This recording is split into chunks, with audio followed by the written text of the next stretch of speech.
Hey all எல்லாரும் எப்படி இருக்கீங்க? சாப்பிட்டீங்களா? பொரிச்ச வத்தல் குழம்பு எப்படி செய்கிறதுன்னு பார்க்கலாம். அதுக்கு நான் ஒரு மண் சட்டியில் தேவையான அளவு செக்கில் ஆட்டின நல்லெண்ணெய் சேர்த்துக்கிறேன். கலப்பு வத்தல் சேர்த்துக்கிறேன். கொத்தரை வத்தல், கத்திரி வத்தல், சுண்டை வத்தல்.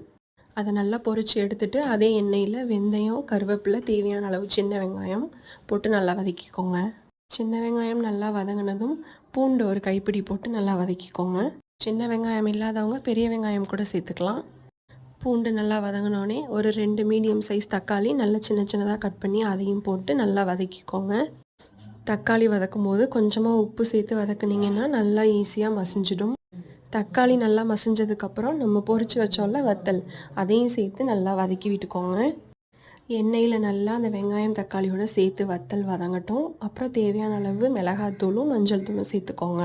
நான் குழம்பு மிளகாய்த்தூள் தான் சேர்த்துருக்கேன். நீங்கள் மல்லித்தூள் மிளகாய்த்தூள் தனித்தனியாக சேர்க்குறதுனாலும் சேர்த்துக்கோங்க.